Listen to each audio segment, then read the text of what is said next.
Hello അസ്സലാമലൈക്കും, welcome back. ഇന്ന് ഞാൻ വന്നിട്ടുള്ളത് ഒരു പണിയാരത്തിൻ്റെ റെസിപ്പി ആയിട്ടാണ് കേട്ടോ. അപ്പോൾ നമുക്ക് ദോശ ഇഡ്ഡലിയൊക്കെ തിന്ന് മടുത്തവർക്ക് ഈ റെസിപ്പി ഒന്ന് ട്രൈ ചെയ്ത് നോക്കാം. അടിപൊളി ടേസ്റ്റാണ്. എന്നാൽ വീഡിയോയിലേക്ക് കടക്കാം. അതിനായിട്ട് ആദ്യം തന്നെ ഞാൻ ഒരു പാനിലോട്ട് വെളിച്ചെണ്ണ ഒഴിച്ചു കൊടുക്കുന്നുണ്ട്. ഇനി അതിലേക്ക് ഒരു 1/4 ടീസ്പൂണോളം കടുക് ചേർത്ത് കൊടുക്കാം.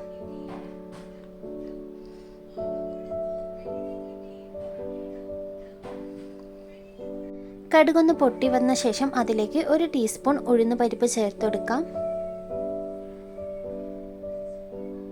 ഇനി രണ്ടൊന്ന് മൂപ്പിച്ചെടുക്കാം.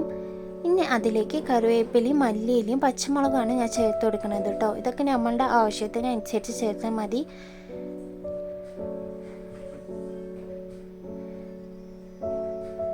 ഇനി അതിലേക്ക് ഞാൻ ഇവിടെ ചെറിയൊരു 2 സവാള അരിഞ്ഞതും കൂടി ചേർത്ത് കൊടുക്കുന്നുണ്ട്.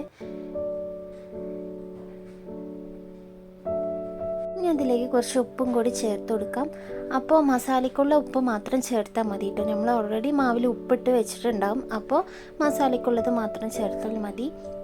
ഇനി അതിലേക്ക് ഞാനിവിടെ മഞ്ഞൾപ്പൊടി ചേർക്കുന്നുണ്ട്. ഇത് ഓപ്ഷണലാണ്, വേണമെങ്കിൽ ചേർത്താൽ മതി. എനിക്കൊരു മഞ്ഞ കളർ കിട്ടാൻ വേണ്ടി ഞാൻ ചേർത്തതാണ്. ഇനി ഇതൊക്കെ നല്ലോണം ഒന്ന് വഴറ്റിയെടുക്കാം. അപ്പോൾ ഇതിപ്പോൾ നല്ലോണം വഴന്ന് വന്നിട്ടുണ്ട്. ഇനി നമുക്ക് ഫ്ലെയിം ഓഫാക്കാം. ഇനി ഈ മസാല നമ്മുടെ ദോശമാവിലേക്ക് ചേർത്ത് കൊടുക്കുക കേട്ടോ. ഇനി ഇത് നല്ലോണം ഒന്ന് ഇളക്കി കൊടുക്കണം. നമ്മുടെ മാവിൻ്റെ എല്ലാ ഭാഗത്തും എത്തുന്ന പോലെ തന്നെ നല്ലോണം ഒന്ന് ഇളക്കി കൊടുക്കുക.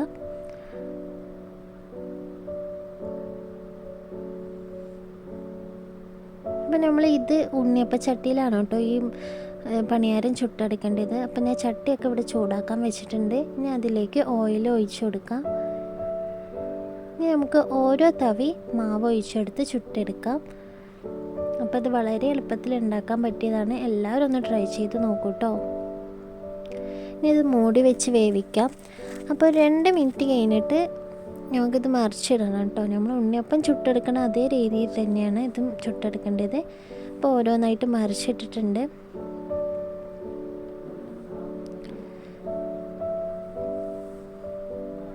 ഇനി ഇത് കോരി മാറ്റാൻ. അപ്പോൾ നമുക്കിത് കോരുമ്പോൾ ഒട്ടിപ്പിടിക്കാതെ തന്നെ കിട്ടും. അതാണ് കേട്ടോ അതിൻ്റെ പാകം. അപ്പോൾ ഞാൻ ചൂടോടെ തന്നെ കാസറോളിൽ ഇട്ട് വെക്കണ്ടേ. നമുക്ക് ചൂട് ആറാതെ തന്നെ കിട്ടും. അപ്പോൾ ഞാൻ ഇവിടെ എല്ലാം ചുട്ടെടുത്തിട്ടുണ്ട് കേട്ടോ. കണ്ടോ, നല്ല സോഫ്റ്റാണ്. അതുപോലെ തന്നെ കഴിക്കാനും നല്ല ടേസ്റ്റാണ്. അപ്പോൾ എല്ലാവരും ഒന്ന് ട്രൈ ചെയ്ത് നോക്കൂ. വീഡിയോ ഇഷ്ടമായ ലൈക്ക് ചെയ്യാനും സബ്സ്ക്രൈബ് ചെയ്യാനും മറക്കരുത്. അടുത്ത വീഡിയോ ആയിട്ട് വീണ്ടും വരാം.